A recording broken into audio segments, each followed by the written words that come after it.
Good evening. Good evening. Come on into the space. Join me on tonight. Come on in. Come on in. I want you to come on in. I'm looking. I'm looking.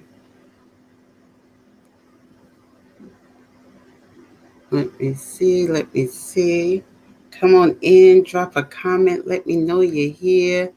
I'm trying to make sure I am able to see you guys because last time I couldn't see you. All right, come on into the space. I know I've been missing for 2 weeks. Glad to be back. But come on in. We got stuff to talk about. We got a part 2 to continue. So come on in. Let me know you're here. Let me know you're here so we can have this dialogue. All right, come on in. Come on in. Drop a comment. Let me know you're here.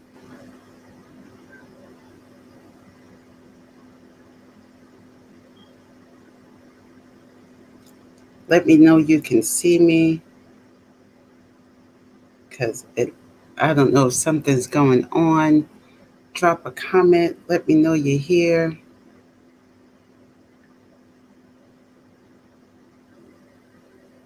Come on in the room. Yes, yes, yes. We have a good dialogue tonight. Hey, Sister Junko Kilgore. Thank you for joining. So that means you can see. Good, good, good, good. Come on into the space, my people. Um, Listen, y'all know how I believe. We do what we do, and whoever God has designed to be in the space at that time is in the space, and then I hope we share it. We post. So, hey, Roz, God bless you, woman of God. Hey, Galvin, good to see you, bro. Yay! So now at least I know you guys are coming on into this space. Um, I don't know. It seemed like it was acting a little, I don't know what, but we're going to trust God so we can have this. Hey, Deirdre, I feel like I haven't seen you in a minute. Thank you for coming on in the space. We got stuff to talk about. We got stuff to talk about. We've got stuff to talk about. Okay, I'm going to give one more minute for a few more folk to get into the space. And again, um, God knows who shows up, and so I don't get caught up in the numbers and who's there automatically. Hey, Mama, I know once Mama come in the room, I go ahead and get started for sure. Okay, because the power's in the house. All right, so I am gonna give it one more minute, and then we're gonna go ahead and get started and just have a continuation of dialogue. Um, from what we were talking about before. Bold, being brave, but still being battered. I got a lot of feedback and responses from 2 weeks ago when I talked about this topic, that episode. Folk really felt moved by it and touched, but the educated me always wants to give the practical steps on how you're going to do things. I don't like just preaching and talking something. People want to know point practically, how do I get there though? How do I do this? So we're going to talk about that today, and it'll go as long as it goes. We're going to muse about it, right? And just do what it do. All right, let's go ahead and get started. Yay.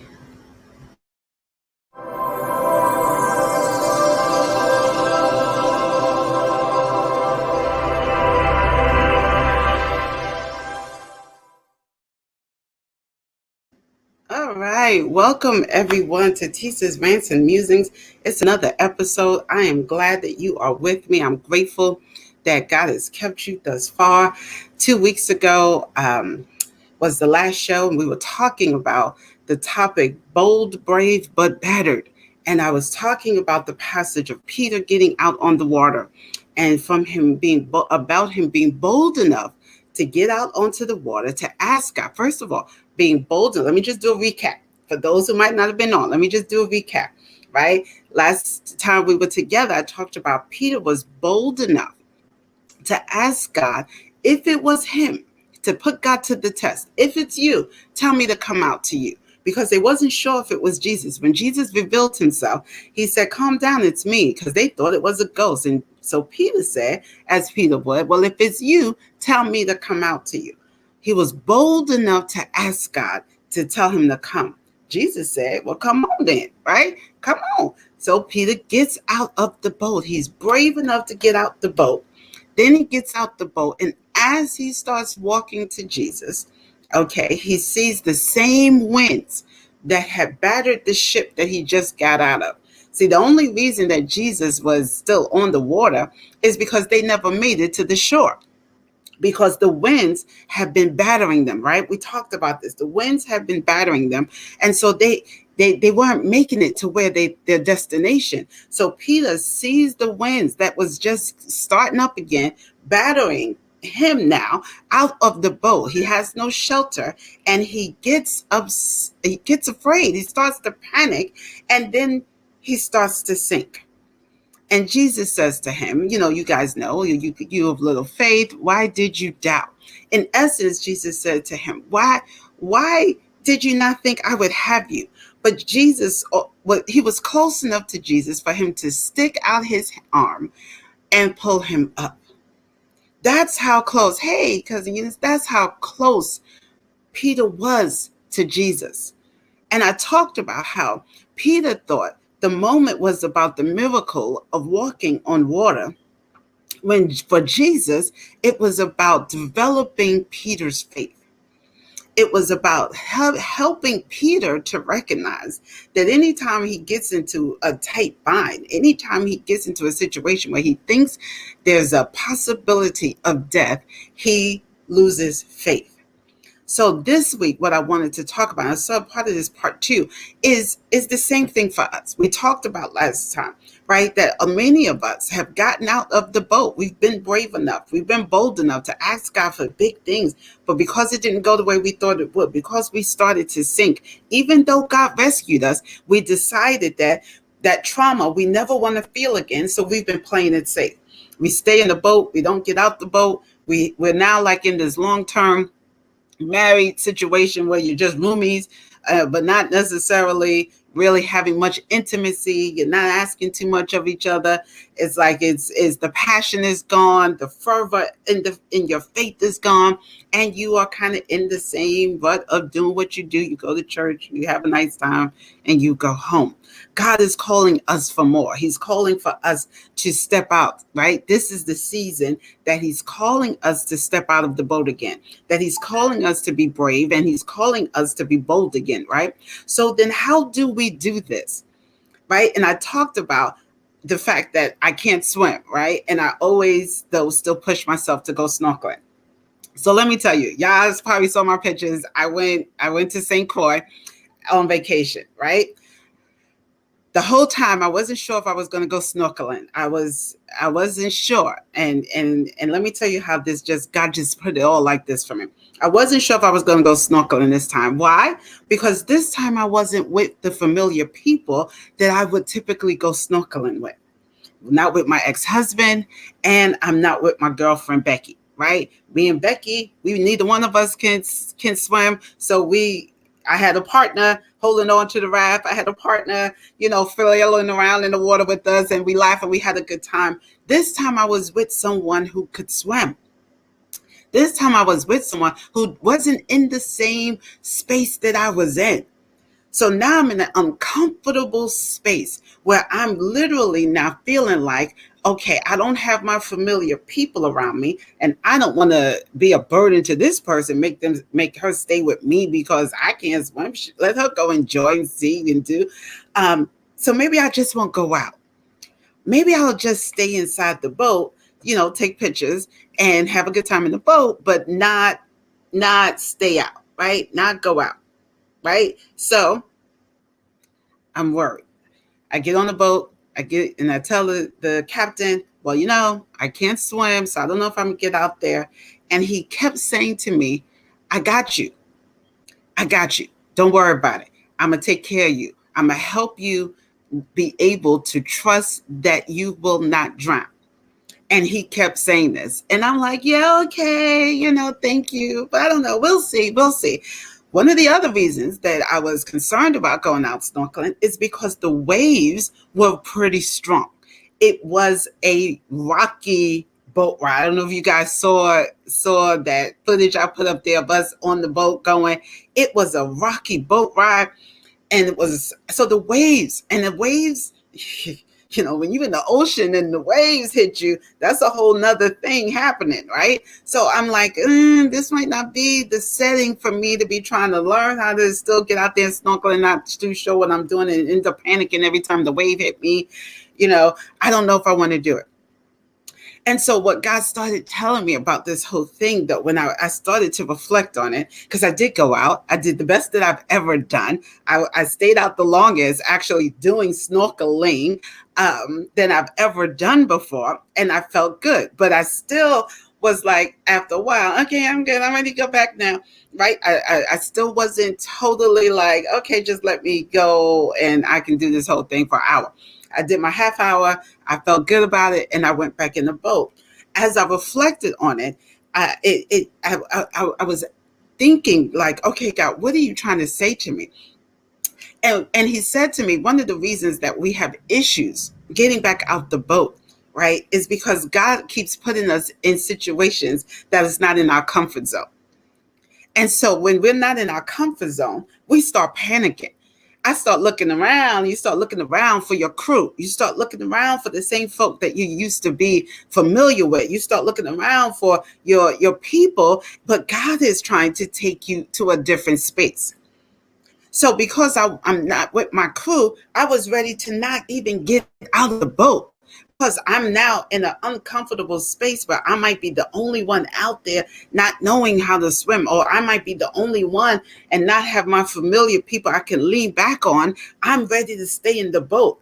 And again, God is still trying to get us to trust him as our source and him alone. I need y'all to talk to me, okay? Trust him as our source and him alone. One of the other things that he talked to me about was oftentimes we start to compare ourselves. Another reason we stay in the boat is we start doing the comparison trick, right?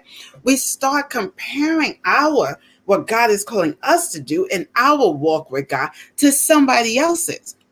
So I'm looking at somebody else who can swim. I'm looking at somebody else who's past this stage. They're not in this space of panic or the same space in the water because they have more experience. They have conquered that fear. They know how to swim.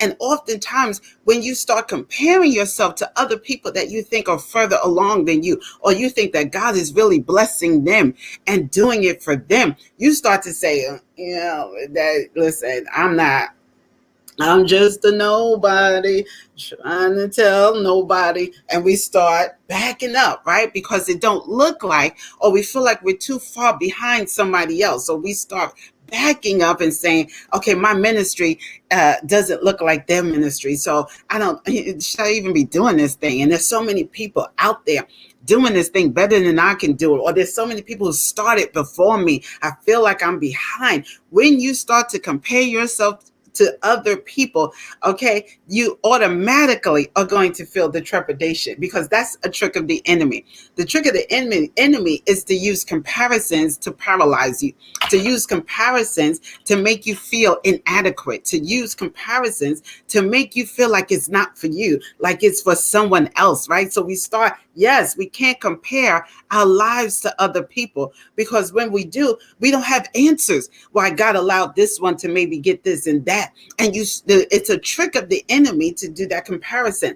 If I kept comparing myself to Kristen, who was there and who can swim, then I would never have gotten out the boat. I had to get out of my mind and say, okay, she can do her thing. I am not, and I'm not going to feel any way about that.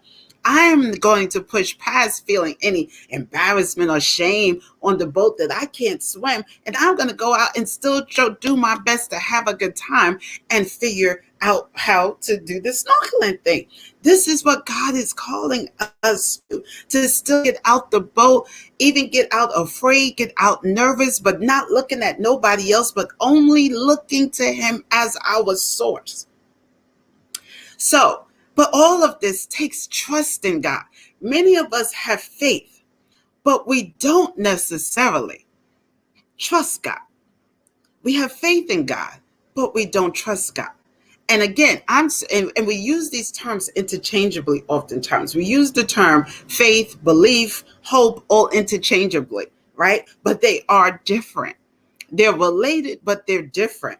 Okay. So when you have faith, we tend to think of faith as, and we use it as to mean belief. When people say, I turn to my faith, my faith is what keeps me. Oftentimes they're talking about their belief in God, their belief in whomever is their person, right? Whoever is their higher being, right? Their person that they trust as their source of their as their high being, for lack of a better term, right?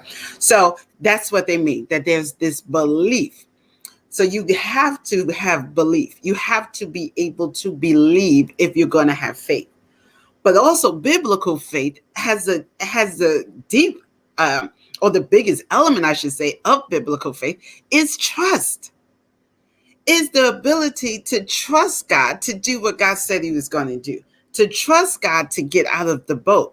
Oftentimes, because we've been traumatized by some of the things that we have seen, and some of us haven't even gone through some of the stuff that we're concerned about. We've seen other people go through it, and it's got us enough to say, I'm not getting out the boat.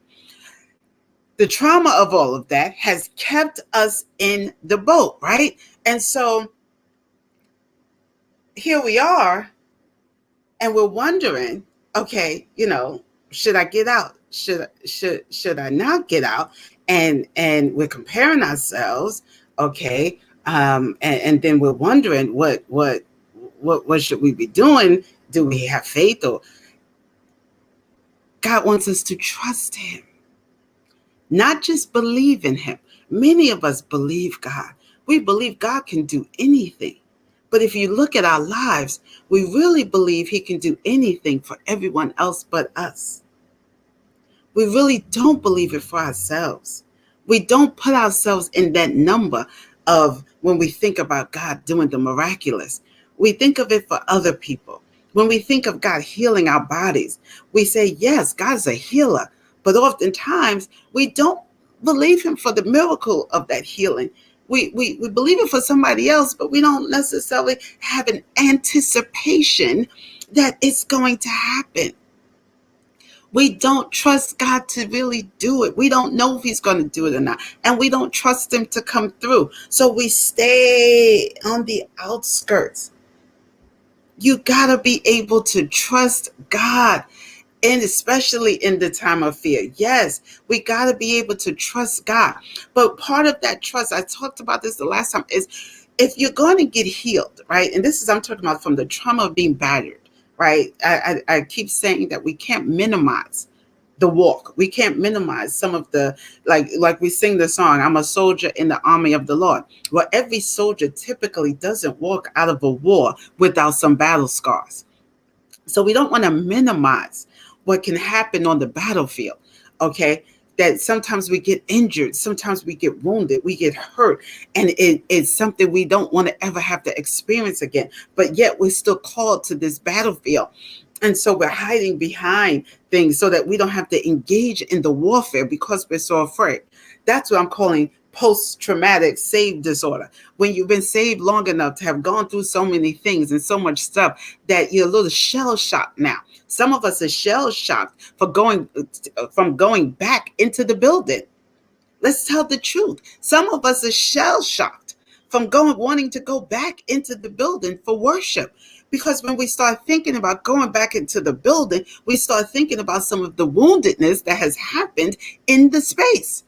We start talking about not wanting to see those people who've hurt us. We start feeling like I don't even want to engage with those folk. I don't want to be in that. Listen, we start. That's what I'm calling post-traumatic disorder. When you're shell shocked, when you're worried about if I go back, I'm gonna get hurt, and you're hyper vigilant about getting hurt, so you play safe. First thing you got to do, and I said this the last time, is you got to be honest about those hurts. You got to be honest with God about those feelings. You have to process those hurts and disappointments. Oftentimes, we tell ourselves a story about what has happened. We tell ourselves things that fit a narrative that we need to have to make us feel okay about where we are and the decisions that we're making. Some of our narratives, and this is for all of us, some of our narratives aren't based in reality. Some of our narratives are based in our perception that has been clouded by our hurts. Some of our narratives, you ever heard people say, oh, I don't like them church people. They all hypocrites. They so judgmental. But then when you talk to them, all they do is judge.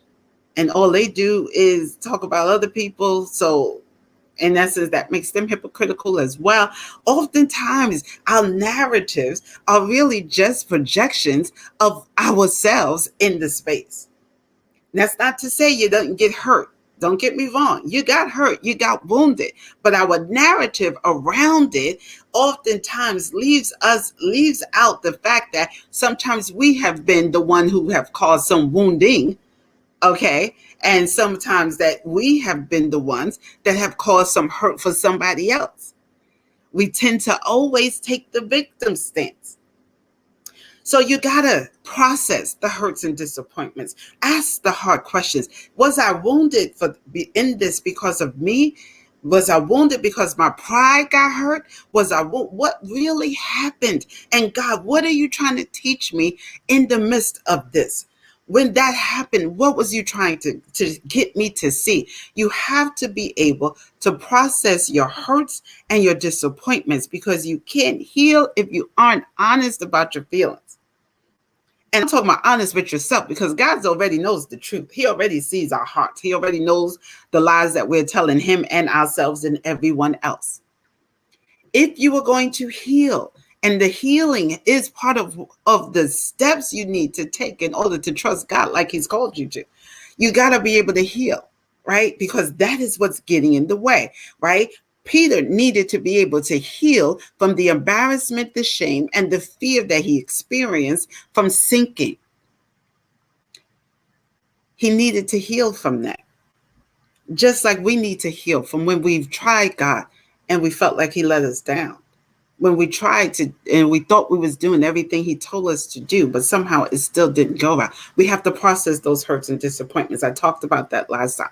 The second thing you really have to be able to do is pray more. And I'm not just talking about talking to God. I'm talking about giving God space to talk back. A lot of us are praying. We got prayer lines. We got access to prayer is ubiquitous. You can go on almost any platform and find some space to pray. Part of the problem, though, is that we're so busy talking. Have you ever been in a relationship with someone that all they do is talk? They're the only ones. You ever got on the phone with that friend and they go on, you can't get a word in. You never get to really say, all you get to say is, yeah, girl, I hear you. And they just going. And then when they're done, all right, girl, it was good talking to you. I'll talk to you later. You never got to share anything about what was going on for you. You never got to really say anything. You just were there to listen, and you just listen. We've all had those friends that we just have to listen because they don't give us an edge in. That is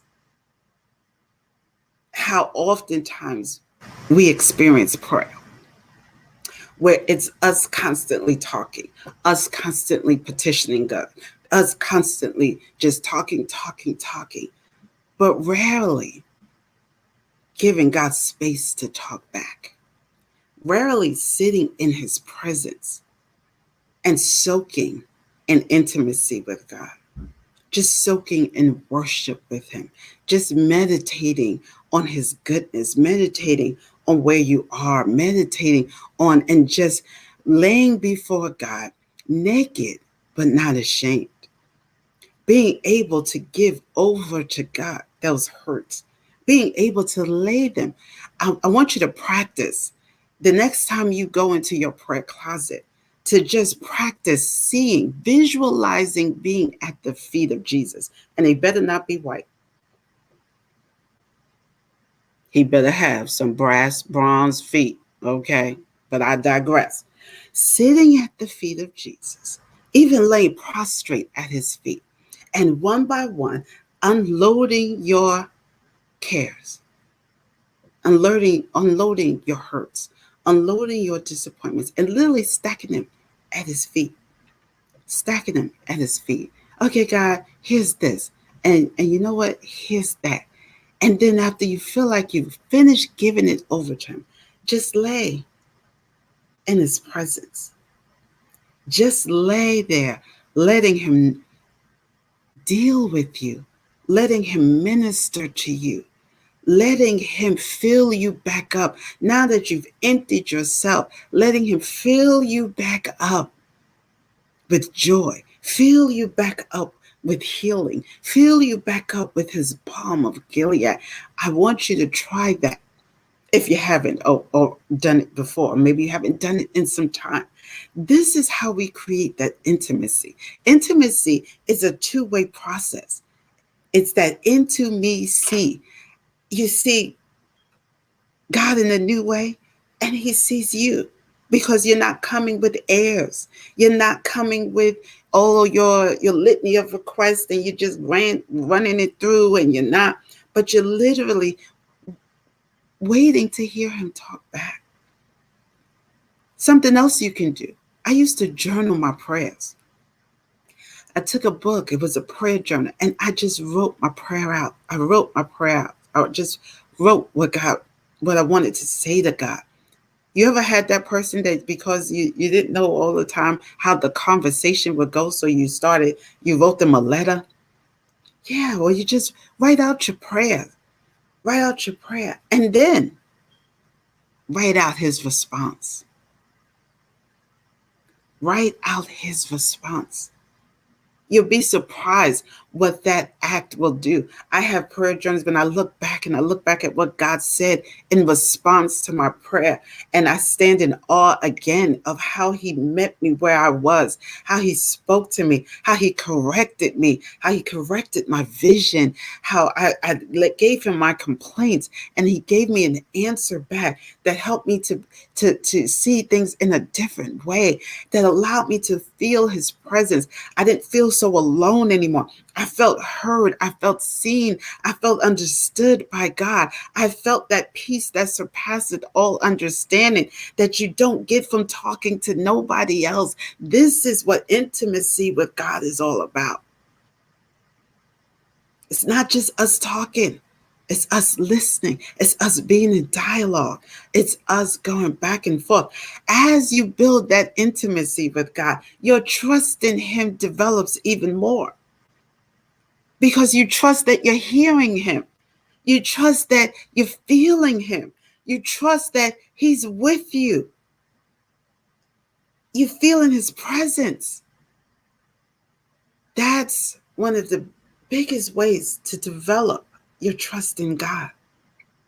Some of us have so many other people in our ears. We have our pastors in our ears. We have our favorite preachers in our ears. We have the people that we pray with in our ears. We have our friends in our ears. We have so many people with so many different opinions, so many different perspectives in our ears that they have literally pushed God out of your ear. His voice is very faint. And you think you're hearing him and you're trying to hear him, but it's so hard to hear over the noise of everyone else. And some of us are so busy searching because we don't have that intimacy with God. We don't trust that we hear God. We don't trust ourselves to perceive God, that we keep looking for somebody else to tell us what is God saying. We keep going from preacher to preacher to hear a word. We need a word. We need a word. Why? You have the word, and it should be in your heart. Right? So this phonetic, I need a word, I need a word, and we keep looking for this word. I'm not talking about looking for going to hear the word, but we're going looking for this word to satiate this something in us because we haven't gotten it for ourselves. When you have an intimate relationship with God, when you hear the word, usually it's confirmation, validation, or something fresh that He's dropped in for your spirit. It's not something that you have to look phonetically for because you've been talking to Him. You've been going straight to the source. The preacher, the middleman. When you've developed intimacy with God, then the preacher is helping facilitate that intimacy even more with the preached word, with the taught word. But it shouldn't be that's where your source is to get to hear from God. You have to be able to hear from God for yourself. That's how you develop the intimacy with God. That's how you know you're in a real relationship. Anything other than that, you're really not in a relationship with God. You're in a relationship with whomever you're listening to see God. Doesn't that seem off though? But we do it all the time. That's like having a rich father, but you keep going to the butler to ask the butler, what would your father say? You're rich enough to have a butler, but you're the child of the rich father. But instead of you going directly to your father, you keep going to the butler. Now, granted, sometimes pops send the butler, tell them to do something, sure. But that shouldn't be your first point of contact. Your first point of contact should be your own relationship with your father. Many of us have been led astray because we've relied too heavily on other people dictating what should be going on in our lives and speaking as the oracle of God in our lives versus us really knowing what God has to say for our lives for ourselves.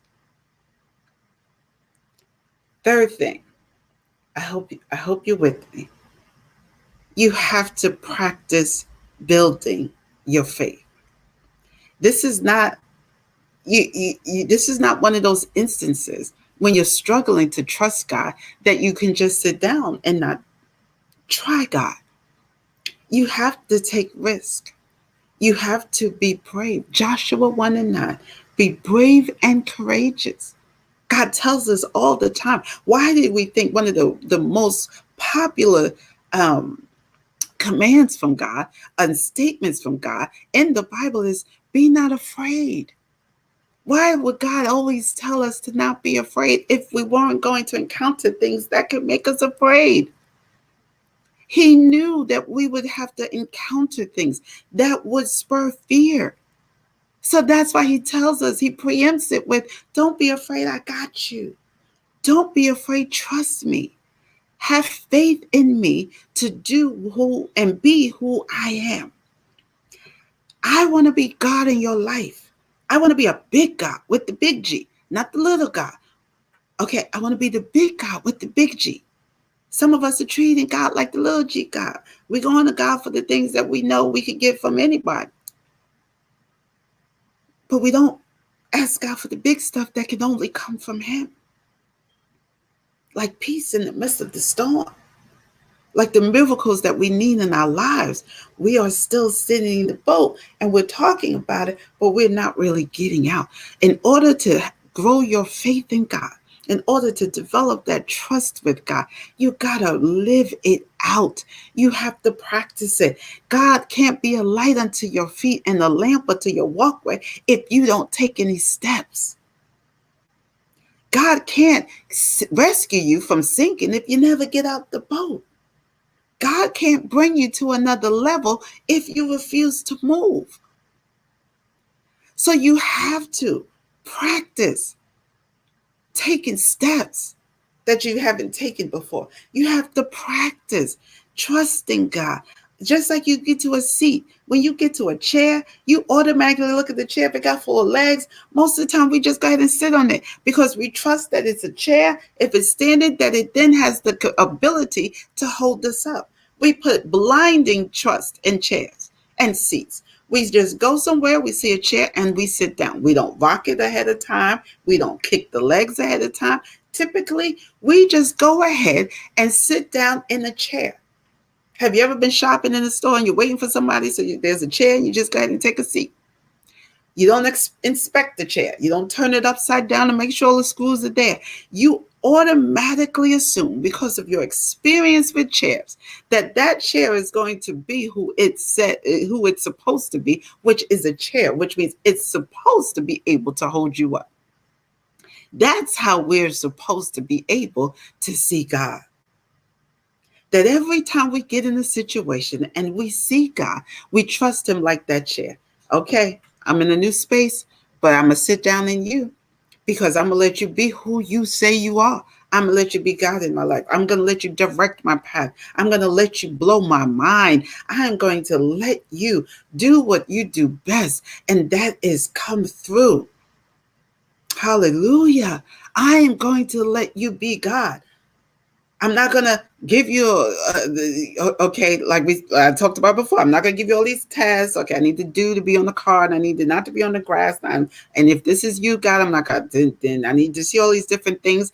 That's something that when you're new to the faith, yes, you're starting to try to figure out how God is working. But as you start growing and developing that intimacy, there's some things that if you've been with your spouse or partner for a long time, or in your family, and they ask a certain question of you, you kind of look at them like, no, you know good well I'm not doing that. Or you know good well I wouldn't say that. Or you know I wouldn't. That's not even who I am. Why would you even ask me something like that? That's where we got to get to with God, where we're so secure, we're so confident that God, listen, I feel like I'm drowning over here, but I'm not even going to worry because I know you got me. So however long you want me to be in this space, show me what you want me to get out of this learning. Show me what you want me to get out of this circumstance. Show me what I need to do and what I need to be. But I'm not going to worry and I'm not going to fret because I trust that you got me. I trust that your hand is right there to pick me up if I start to sink. I trust. And again, let's be clear. You are going to be in circumstances where it's going to look just like you are sinking. No. Let me correct that. Where you might feel the sinking that's happening. Some of us are sinking in debt. Some of us are sinking in our relationships. Some of us feel the sinking. We see it going down and we are starting to panic. What God is trying to say and what he was trying to tell Peter is, despite what it looks like, no one's denying that he was sinking. No one's denying that the winds and the waves are battering. No one's denying that that is actually happening. But every time you start to sink, Jesus is right there to pick you up. So then eventually you have to get to a space where, oh yeah, I've been here before. Yeah, I've been here before. I've been here in debt like this before. Yeah, I've been here with my finances. I've been here unemployed before. I've been here where my relationship wasn't going well. I've been here with my children running crazy, acting wild. I've been here where my health hasn't been 100% before. I've been here before, and God came through for me then. I've been here before, and I've watched him do it. It even blow my mind. So I got to be reminded. One of the things we tend to do is we forget the miracles that God's done for us. Sometimes you got to keep a log. This is why he would tell the children of Israel to make memorials, okay, to make altars, to make memorials of what he's done so they wouldn't forget and their children wouldn't forget.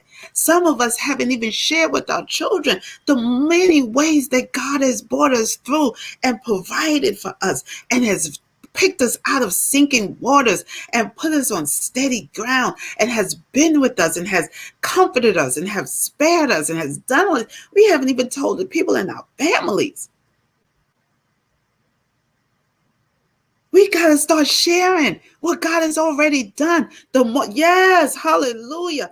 On Christ, the solid rock, I stand. Oh, Jesus. Hallelujah. We got to share the story. We overcome by the word of our testimony and the blood of the Lamb. We have to make memorials of what God has done. Why? So we don't forget. So when we get in that position again, we get in that space again, we get reminded of what God did before. And so we don't have the same fear. That's how you build your trust. You know what? I remember when this happened to me before, and look what God's done. But it will be a trick of the enemy to make you forget. That's why you got to have a good circle too. I have some girlfriends that their memory is better than mine about what God has done in my life. And they'll be like, "Oh, remember that didn't happen to you before?" And I'll be like, "Oh, sure enough did." And then I'm like, "Oh, I've been here. We good. God got me." You got to get away from the circle that's be like, "Girl, what you going to do? Girl, you drown. Do you know you drowning?" You know that circle be like, "Oh, you drowning. Oh my God, you drowning. I feel so bad for you. You drowning, girl. You sinking. I see you sinking, girl. Your weave about to get wet." We got to get out of that circle. And you got to get surrounded by people who also are steady in the pursuit of growth in God, steady in the pursuit of trusting God, steady in the pursuit after God in a different. If you only going to hang around people that's stuck in the boat, you are more than likely going to be in that boat with them. You're never going to get to Jesus. Peter didn't make it all the way to Jesus. Jesus stretched out his hand because Peter lost faith and started to sink, thinking and panicking that he was going to die. Get you a circle of faith walkers. I come from a long line of women who are a powerful women of faith. It's in my blood. Okay. If I don't have the story, somebody in the lineage got the story of what God can do. I've heard the stories of my grandmother, okay, having tonsillitis and in a prayer meeting just spit out her tonsils. I mean, no tonsillitis surgery, no nothing, just spit them out and she was healed. I've heard the stories, so many in my own mother's life. Like, so this is why we got to share the stories, because we have faith in our ancestry. We have great faith in our bloodlines. Okay, the people who came over into this country, okay, by ways of ships that were meant to destroy them. There is faith in our lineage, okay, that allowed them to survive. There was a trust and a hope that got us to where we are today. We got to connect with this. We got to connect back to our lineage of hope and stop playing safe. God got more for us. He's got more. What's the point? He wants to develop us. Peter needed that faith when he got to the camp, when they arrested Jesus, and he's sitting around the fire with everyone else. And the little girl said, "Why aren't you with them?" And guess what? Peter panicked again and denied Jesus. Peter needed to understand what Jesus was trying to get him to see when he was walking on the water. You got to go back. What is your walking on the water experience? Where you started to sink, God rescued you, but you got back in the boat and said to yourself, "I will never let that happen to me again." Where did you stop believing for big things? Where did you lose your childlike faith in God? You know how we all, when we were kids, I want to be an astronaut and a president, and we wanted to do so much and be so much, and greatness was on our horizon, and we didn't want to just do something small. We wanted to do many things. We wanted to be a hairdresser and a cop and a fireman, and we had childlike faith that we could do all these things. We could accomplish. Where is that childlike faith with God again? Some of us got to go back and find out, where did I start to just get into a rut in my walk? Where did I get into a rut with my dialogue with God? Where have I gotten into a rut? And go back and see what God was trying to show you. And then develop that prayer time with God, that dialogue with God, that conversation with God, that open space, that safe space of nakedness with God, like you're back in the garden with God, like Eve, Adam and Eve. Here we are, God, naked. But this time, we're not ashamed because we're safe in your presence. We're safe in your arms. Listen, that's how God gave it to me. I pray it blessed you. He told me just do a part two, especially after my snorkeling experience, where I was able to say, I did better than I ever did because I allowed myself to be uncomfortable, to go back out and trust somebody new. I didn't have my circle with me. I had to trust new people to help lead me, and I was able to do it.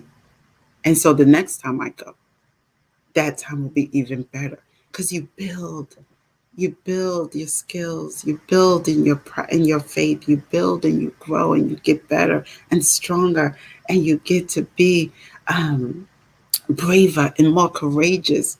Okay, this is the relationship God wants with us, one of power. Sometimes we ask, where's the power in the church? Because we still shout and we still preach and we still teach, but where's the power?